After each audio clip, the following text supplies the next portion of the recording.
We're trying to record about 18 songs, I think, in 2 weeks. Mostly live, so everybody, you know, playing at once. And no clicks, no headphones. Basically none of the things that people are used to in modern recording. It's totally old school, you know, totally Luddite, really. Kind of going back to the 40s and 50s.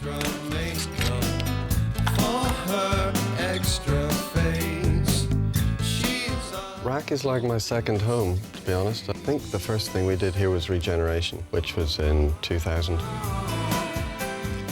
place is kind of lived in, you know?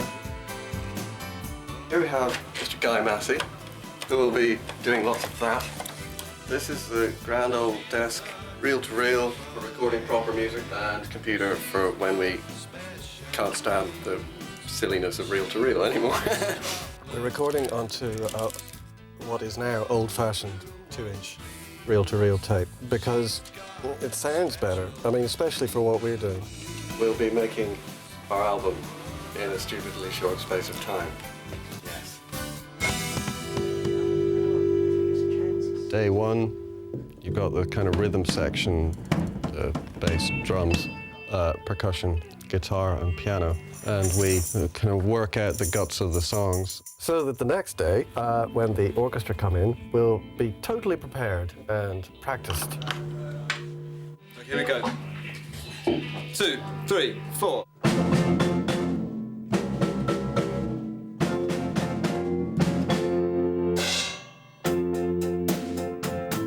Neil, he's fairly specific about what he likes. So there'll be certain things that he'll definitely want, and then other bits where he'll just say, well, yeah, do what you want over there. So there is still quite a lot of creative freedom, even though he is quite a control freak because I've been playing for him for so long.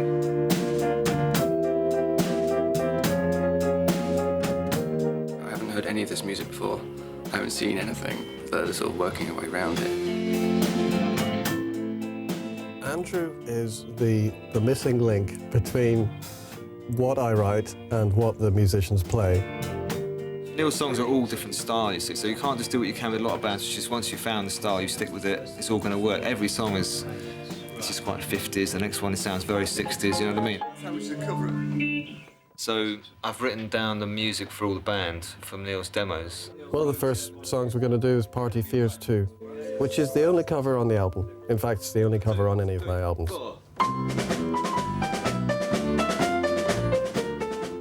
There's a song by The Associates.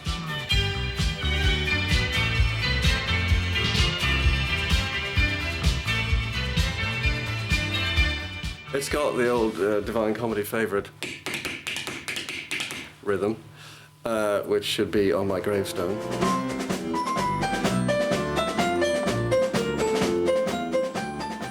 I've felt that the modern recording processes of overdubbing all to a specific time, it doesn't help really, certainly not with the music I make.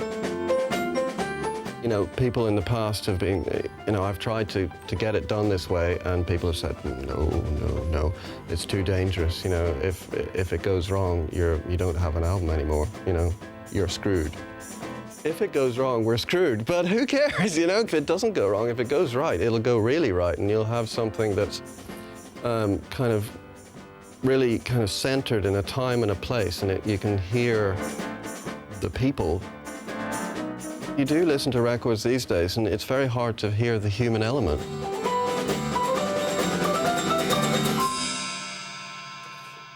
Let's move on to Diverging. Yes, totally different concept.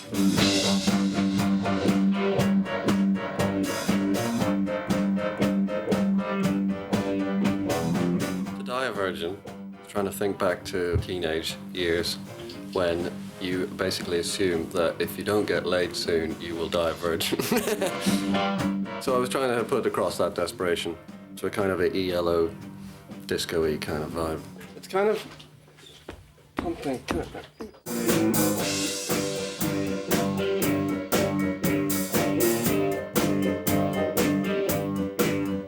I really wanted to be behind the desk and listening to the sound that was coming out of the speakers, so I have written myself out of all the playing, which is a good thing, because that's my worst attribute. My timing is not good. John, and I kind of fill in all the parts that Neil doesn't really want to play. A little bit of whatever's required whenever's required. Because I'm not allowing headphones and kind of people don't sink into their own little worlds, they have to play together and they have to play sensitively to each other. You know, the drummer can't play astonishingly loudly or else nobody will hear themselves play. It's hard to play certain things quietly. The drums do sound like they're being played in that old sort of 60s sneaky, quiet way, rather than, you know, just whacking it out. They're kind of forced back into an old school mentality of playing as a whole. It's quite nerve-wracking as well, because suddenly you know that you could have a bad take and everyone else could do a fantastic job, and suddenly because of your mistake or your error per se, you could have to send everyone back to the beginning to do it all over again. Okay, show people.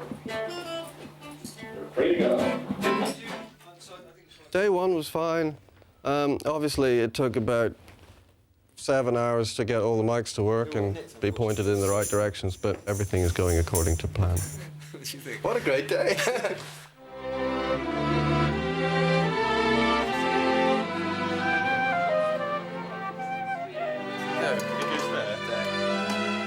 Well, today is the big first day of kind of everybody all together. I mean, there will be issues. The string players will scream abuse at me for not allowing them to have headphones. But if they need headphones, then there's something wrong with the balance of how people are playing. So I'm not going to give in immediately. It's a bit of a kind of four to the floor sort of tune. It's got to be very, very, very rhythmic. So your main quaver thing being da da da da da da da. It's the kind of thing. 3, 4.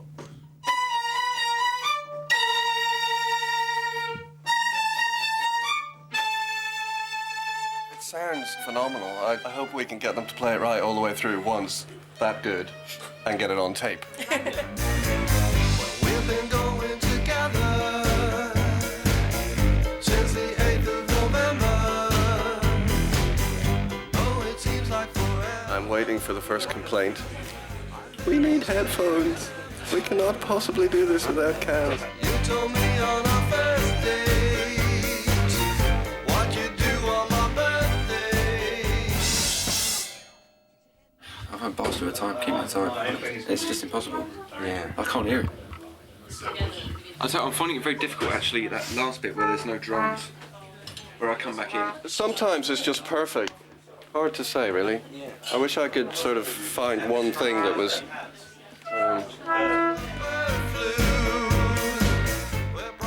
We're all so far away from each other. There's like sometimes there's a time delay between when, you know, when the strings hear the drums and when I hear the drums stood next to them. It's very different. So of course, once you've played your part in the band, there's nothing you can do to fix it. So the sort of pressure's on to play it perfectly in the first place. Please have 15 minutes break. It's a bit confusing what he's done. He's kind of put strings in, but they're not really disco type strings, which you'd have on there. They're playing the tune, and as part of, I think, the problem is we haven't quite found the exact right way to do it. We've under so much time pressure, that's the problem, but we've got to try and find the way of playing it, and then we've all got to play it really well, all at the same time. We've got to nail this soon. We'll know it now. Oh, good.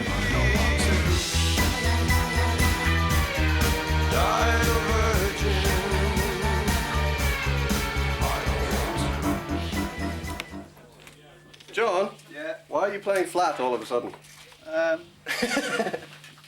No apparent reason.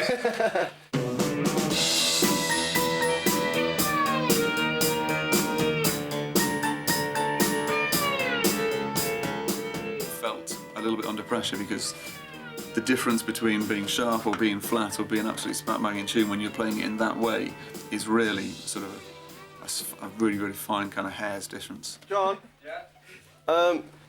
Now on the lowest notes of the swoops, they're getting a little sharp for some. Good man.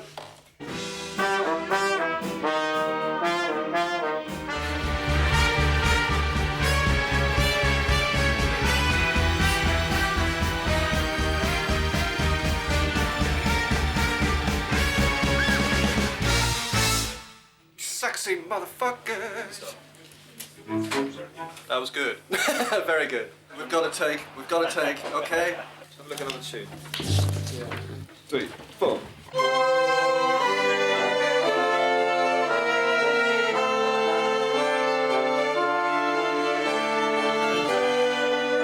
It's a very rare thing for somebody to do, and very brave and very trusting, I think, to trust the people you work with that they're going to come up with the goods in this time. And I think we all feel that sense of responsibility, and it works well for us all because it makes us all lift our game and relish it, to be honest. I think you get the best out of people when you're stretching them.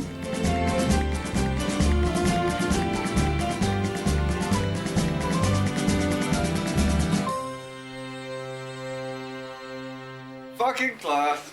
All right. Is this on? Yep. That rocked. That was great. Perfect, in fact. That's a wrap. Hit. It's a hit. Well, we were meaning to do the vocals as we went along, but I have a cough, and my throat is red raw. I get psychosomatic sore throats before I get in to record. I think my throat is just getting prepared. It's going, oh God, he's going to ask me to sing. We've got plans for if I'm not able to do the vocals by the end of the week. We'll start again in January. Arthur C. Clarke first, Andrew. Yeah, I'll fire the harpsichord up so we can do whatever. This is our version of jamming.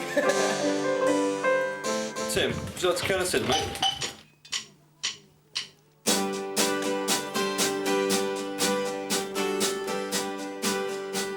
As well as my usual band, Chums, I've also invited my great friend Dougie Payne from Travis to play some bass.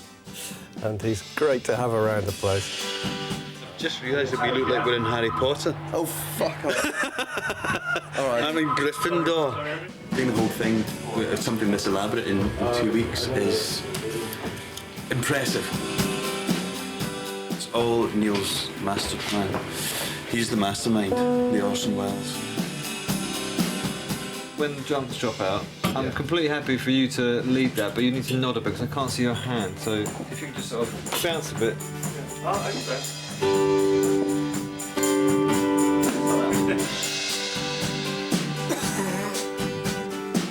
Well, they say that rules are there to be broken, and we've broken the one about recording everything absolutely live, which we have done so far, but we were playing through Arthur C. Clarke, and it sounded so lovely.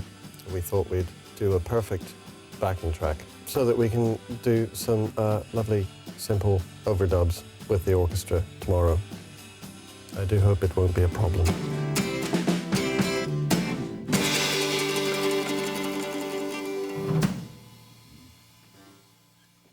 That's pretty good. Next. Far too many chords in this song.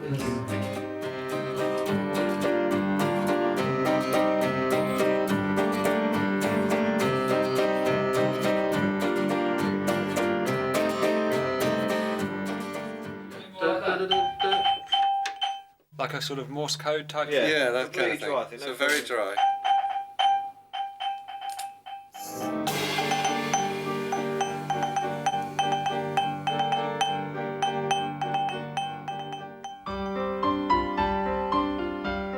Today's Strange Theory. Tell me on camera your strange theory, Yeah. and I'll rubbish it.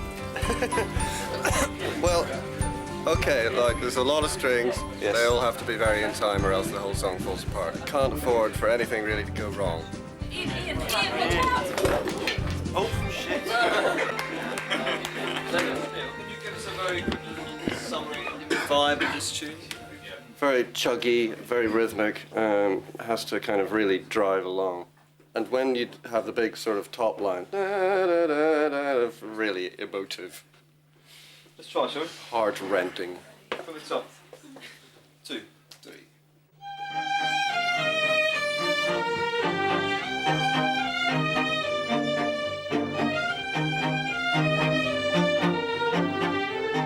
It's quite slow, Andrew. What? It's not the right speed. Didn't see it coming, if you know what I mean. I didn't, so that one is very complicated, it'll take us hours. It's not a totally scientific thing.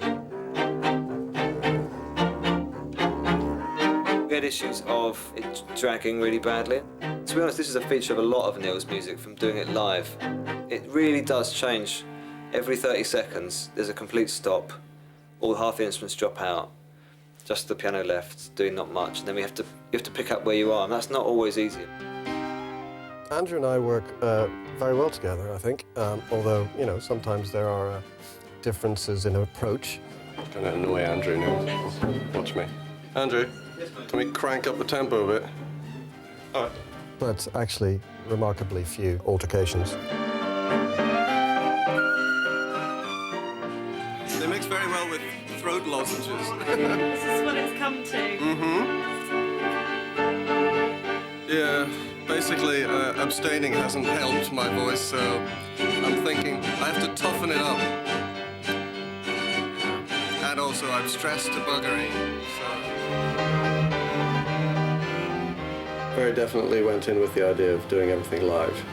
No headphones, no clicks. But that did mean we had nothing to play to, it was just strings.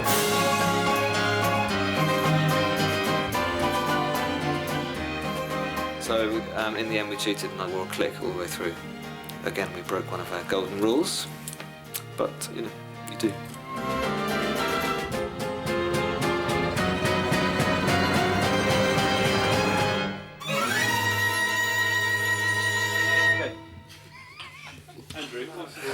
I love it.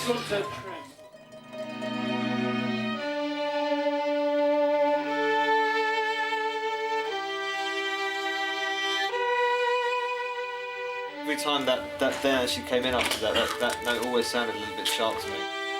So it's a mysterious thing tuning. It's not a science, you know, there's not really one pitch they can play at. People do hear it slightly differently, bizarrely.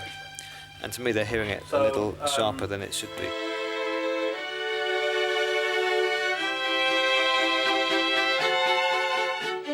Yeah, we found this one quite hard. It's taken a lot longer than we thought. Yes, basically, because the bass is a little flatter than the guitar and the harpsichord's somewhere in the middle, there's several elements of pitch going on, which gives it a kind of real flavour when they put it down. I think they really like that in the track. Some people are tuning from the bass, others from the guitar, so yeah, we've had a few issues with that. I think we're getting there.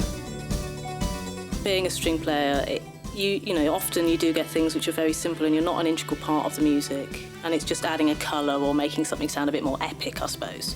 Whereas with Neil, it seems to me that from the very moment he's thinking of a song, he's imagining the sound of an orchestra and the sound of the brass and the wind. So to have such a rich sort of tapestry of colours to work from and to be part of that, it's really exciting.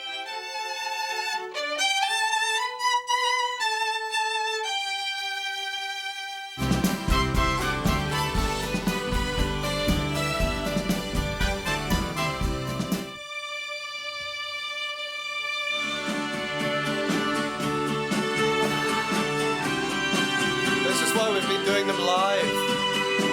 Yeah? Because it's really boring.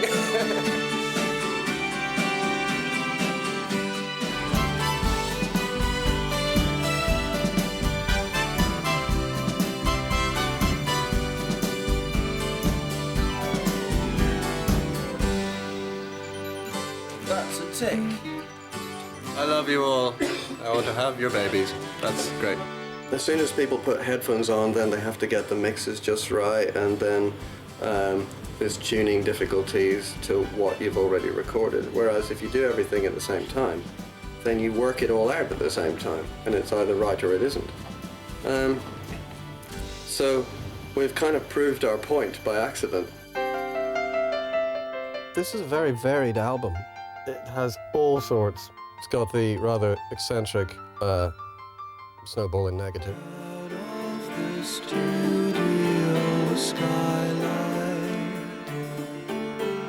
watching the ash as it rolls down the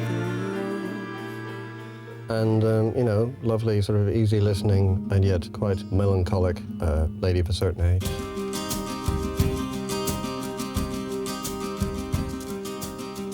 Back in the day you had been part of the smart set. You'd holidayed with kings, dined out with starlets. From London to New York, Cap Ferrat to Capri. Where do elves do their Christmas shopping? I don't know. Where do elves do their Christmas shopping? Elfridges.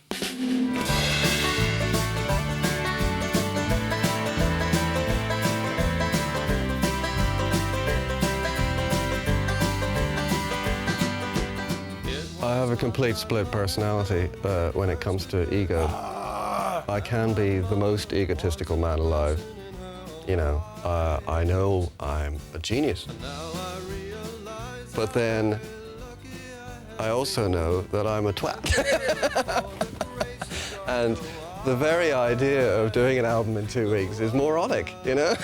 So that's where the confidence ebbs away. She can see inside. Mother dear, do not know where to hide. I'm so unbelievably excited by everything we've done so far and everything we've got to do. I'm not going to let up at all. There will be no problem with motivation. You know, with each new song that we do, this sounds terribly egotistical, but with each new song it just seems to, well, that's great too, you know?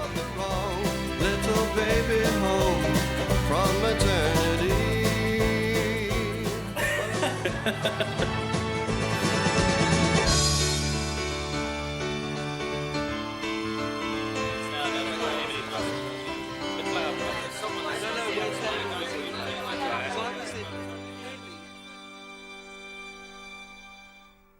It is a bit like Groundhog Day, isn't it? But we're playing more songs today. I'm feeling quite frazzled. The smoking has got to legendary proportions. I've been furiously trying not to smoke and be good and not drink too much and have early nights. But the cough I had developed like the night before we started recording has not got away. It just got worse and worse. There's at least 3 pints of Guinness every night now to kind of soothe the troubled nerves.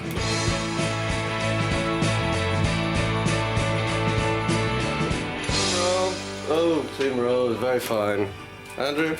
Yes, all fine. Oh, good. Have you crooning along in the control on the cans? This is the worst possible song to ask me to do. Is it? Yeah, because it's all over the shop.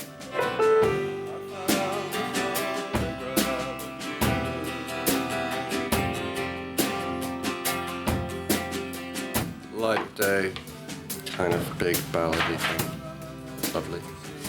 I hope it works.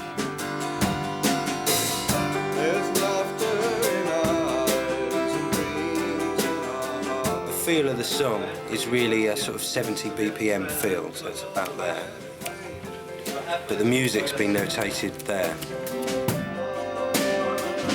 With the glue that holds it together, you see, which is very difficult at times when things move in phrases of 5. It is a lot of pressure. You can see it, can't you? I'm going to need to definitely get an iPod or CD working on this. 5. Another 5 into the chorus. It's novel. The funny thing is that it doesn't sound weird, it sort of passes over you when you're listening to it. This is our version of jamming.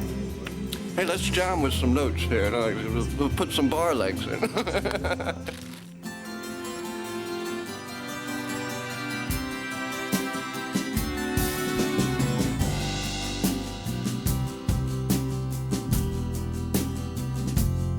Tuning on that thing sounds pretty awful inside. I just don't think it is actually flat. Yeah, but the tuners of the guitars disagree. Not at all, no. I'm just saying it's a sound thing rather than a tuning thing. Well, then we'll have to tune the harpsichord up to them. That's impossible, mate, because I can't. I've got sort of 80 strings to tune. I can't tune them all slightly sharp. I'll never get it in tune. I'll be here all day. Yeah. We'll get a rock and roll argument yet. Just play the fucking thing right.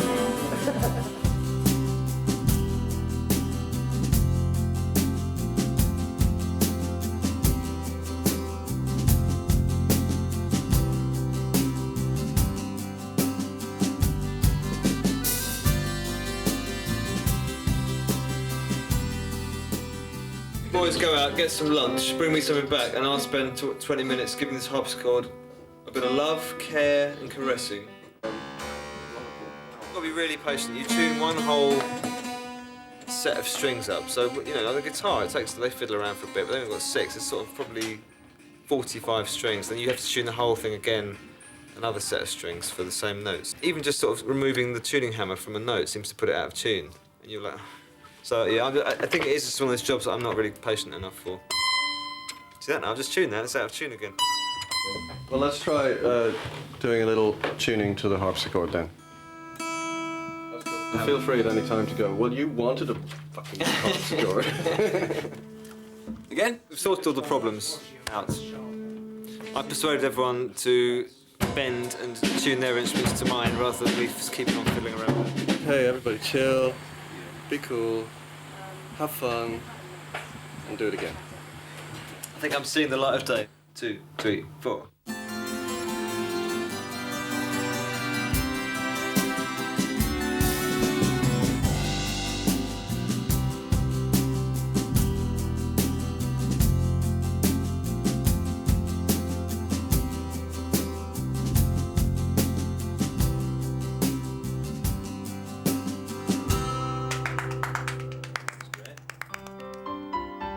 Factamundo. Rock and roll. I think that's the take, actually. The strings are present listening to the backing track of Light of Day, which is what we recorded yesterday afternoon, and they are overdubbing their part onto that. No idea when Neil is. He's supposed to be here. He's about to get this message. Well, I'll see you at the studio. Right, bye. Good. It's got a kind of half-time feel to it, but in fact it's twice as quick as that. 1, 2, 3, 4.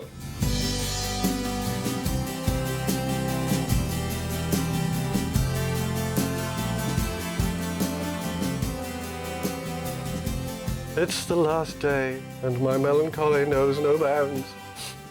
Sniff. Oh well. It's been a laugh. And I can't wait to do it again, actually.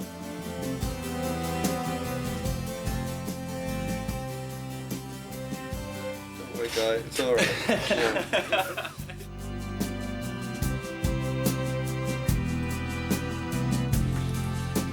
Very nice.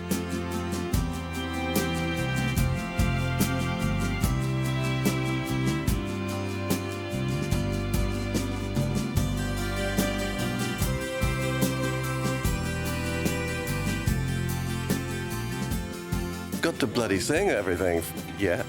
I'm gonna come back in January and do that. And then after that you won't feel finished until it's mixed. And after that you won't feel finished till it's mastered. And after that you won't feel finished until it's a worldwide smash hit. So it's never over. It does feel like a real marathon, but it's been, you know, amazing. All those little headaches you have along the way, which are quite boring. Despite all that, there's a great kind of vibe on the tracks. You know, they're kind of accurate and they also feel great. Because I've worked now with Neil for 12 years, so it's kind of a band that I really love and care about it. Yeah, it's been great. Thank you everyone so much for all your hard work. Oh, sad. It's sad. Well done, darling. Well done, you. Yeah, it's good though, wasn't it? Yeah. It's a sad moment and it's all over. It's been a nice chunk of time, but we must move on. Mixture of sadness and relief, actually. Because sadness that it's over, relief that it actually got done. I was really enjoying it, actually. It's a shame it's not going on for another couple of weeks. It feels excellent that I finished. It's a job well done. I think we've made a classic album, and we're going to be dominating the world around this time next year. Last and definitely least is a little tune called Threesome, which is so called merely because it's 3 people playing the same piano.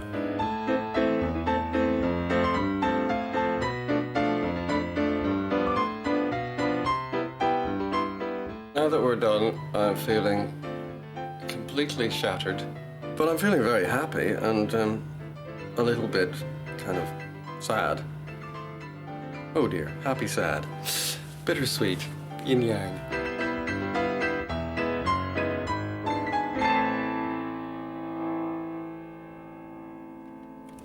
Yes! Sounded good. That was great. I think we nailed it. Yes. Don't think it needs to be done again. Should we have a quick listen?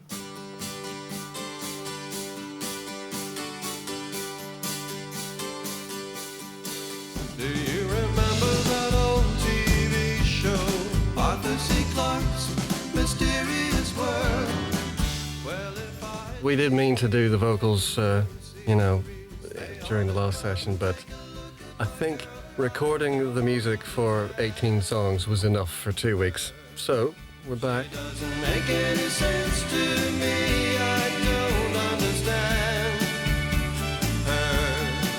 It's like she's speaking in Swahili. Well, to be honest, this is the most important part, which I wish it wasn't, because it's too much pressure, more pressure than I can stand. The songs are not songs without lyrics, and in fact, the tune, the vocal line, is pretty much the most important thing.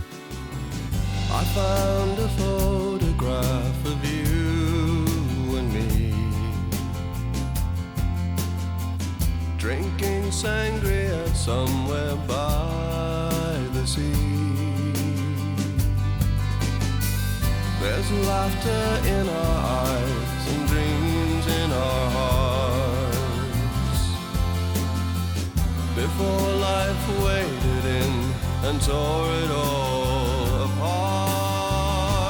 When there's no more lies to hide behind, and no more tears to cry, I know we'll be alright, 'cause even though the skies above are cold and grey, I'm sure tomorrow we will see the light of day.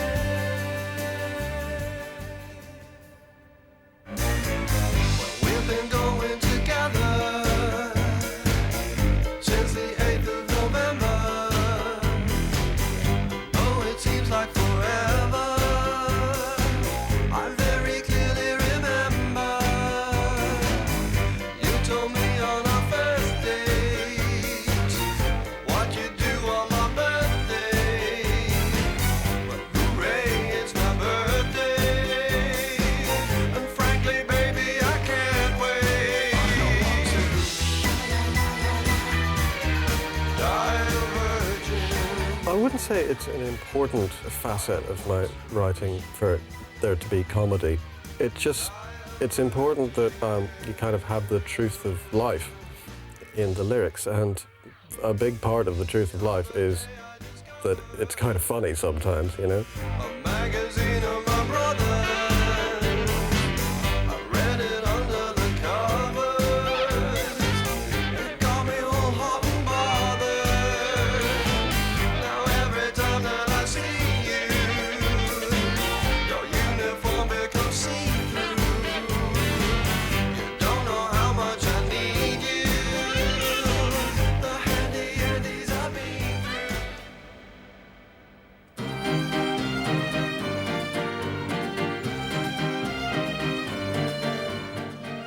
I couldn't have actually, you know, done this album previously to this, I think, because it takes a long time to gather sort of around you the sort of musicians that are, you know, capable of always being right. I packed up my suitcase and left the old farm.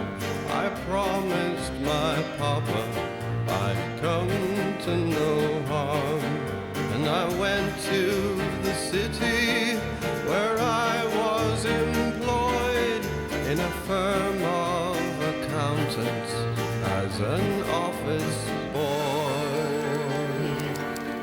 I think in the end we probably did a third of them by recording backing track the previous day and then overdubbing the orchestration.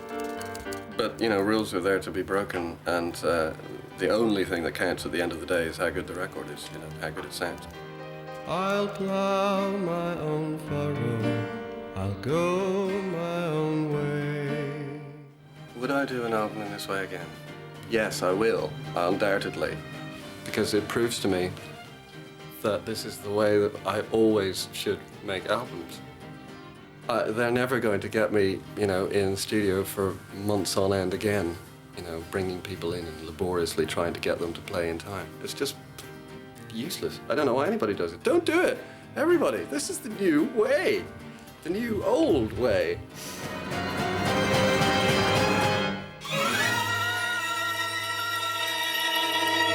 I love that bit. Plow my own furrow, I'll go my own way.